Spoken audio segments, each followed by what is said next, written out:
আমরা সারাদিনের ব্যস্ততা বা সংসারের বিভিন্ন ঝুঁকি সামলে অনেক সময় নিজের মনেরই খোঁজ নিতে ভুলে যাই। দিন শেষে অনেকেরই ভিড়ের মধ্যেও একা লাগে, কখনো কখনো মনে প্রশ্ন ওঠে, সত্যিই কি মন ভালো আছে? এই প্রশ্নের উত্তর জানতে নিজেকে কয়েকটি প্রশ্ন করতে হবে, এবং আজ সেগুলি নিয়েই আমরা এই ভিডিওতে আলোচনা করব। ভিডিওটি ভালো লাগলে অবশ্যই লাইক, শেয়ার এবং সাবস্ক্রাইব করে আমাদের পাশে থাকবেন। আমার মন ও শরীর যদি ব্যাটারি হতো, তাহলে তাতে এখন কতটুকু চার্জ আছে? দিনের শুরুটা খুব কর্মচঞ্চলভাবে শুরু করলেও সময় গড়াতে গড়াতে শরীর ও মন দুইয়ের সক্রিয়তাই কমতে থাকে। ব্যাপারটিকে ব্যাটারির সঙ্গে তুলনা করা যায় ফোনের চার্জ কমতে থাকলে যেমন কার্যক্ষমতা কমতে থাকে এবং আবারও চার্জের প্রয়োজন হয়, তেমনি শরীর ও মনেরও ক্লান্তি বুঝে প্রয়োজন বিরতির। দিনের যে কোনো সময় নিজেকে এ প্রশ্ন করে এটা নিশ্চিত হতে পারেন যে আপনার পক্ষে কাজ চালিয়ে যাওয়া সম্ভব কিনা। যদি মনে হয় চার্জ 20% নেই, তাহলে বিরতি নিয়ে নিজেকে রিচার্জ করা যেতে পারে। এতে বিরতির পর কাজে ফিরলে কাজের এনার্জি বেড়ে যায়।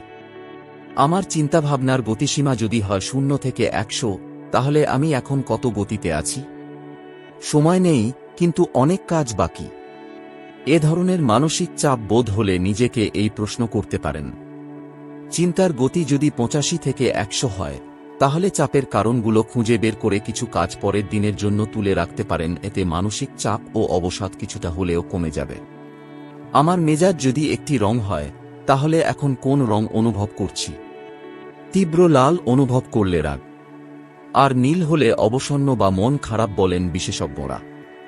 দিনের বিভিন্ন সময় মেজাজকে রং দিয়ে বুঝতে চেষ্টা করলে মনের অবস্থাটা সহজেই বোঝা সম্ভব। উজ্জ্বল রঙগুলো যেমন হলুদ, গোলাপি ইত্যাদি আনন্দময় রং, আর গাঢ় রঙগুলোকে তুলনা করা যেতে পারে দুঃখ, অবসাদ আর ক্লান্তির সঙ্গে। নিজের মনের অবস্থা বুঝতে চোখ বন্ধ করে বেছে নেওয়া যেতে পারে মেজাজের রং। দিনের যে কোনো মুহূর্তে নিজেকে বুঝতে এই 3টি সহজ প্রশ্ন আপনাকে বেশ সাহায্য করবে।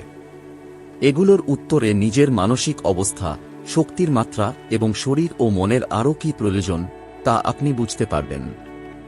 বিরতির মুহূর্তগুলোকে সঠিকভাবে ব্যবহার করতে এবং কিভাবে নিজের যত্ন নেওয়া যায় সে বিষয়েও সঠিক সিদ্ধান্ত নিতে পারবেন।